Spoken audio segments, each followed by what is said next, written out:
Well, welcome to week 8, which is about understanding your school community. So in this topic, what I want you to do is explore your community in a little more detail than what we typically do when we put our profile up on our website or in our annual report. So I want us to go past the size and location, a small school in a rural community or a complex large school in an urban community.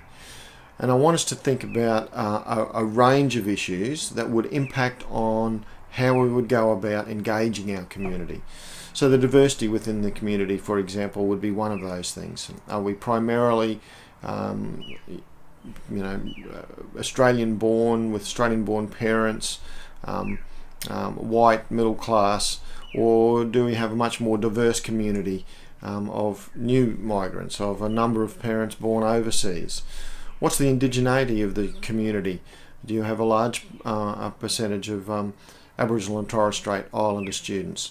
Are they from a diverse range of First Nations backgrounds? Sometimes it can be masked in a large community, so you might need to do a little bit more research into who actually does identify as being Aboriginal or Torres Strait Islander. What's the socioeconomic background of the community? At a base level, I would say you'd want to know what your ICSEA score is.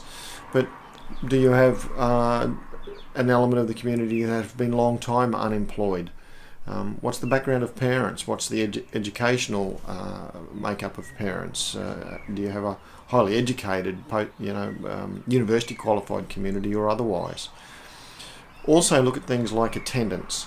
How does your school's attendance compare with other communities? What are the factors that might be impacting on that? Suspension could be another factor that's important. If you've got a community where attendance is low and suspension's high, how do you engage parents in a strategy where they might be dissatisfied with the school or only ever dealing with the school in a manner which could be perceived as being negative? What are the industries in your community? Are they thriving industries? Are they industries that are struggling at the moment? What's the impact when there's a downturn in, for example, the sugar prices on your community if you are a farming community in North Queensland?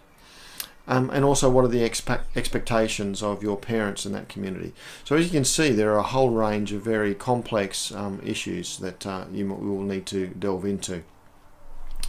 Some of this information you'll get from documents within the school.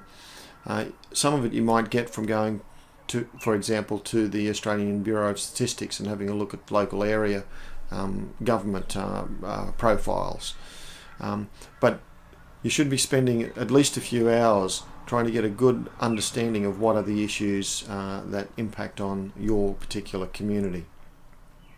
Now, we touched on this a little bit in one of the units in term 1, but in this case, I think in terms of preparing your assessment task, the community engagement strategy, having a much better understanding of your community is important.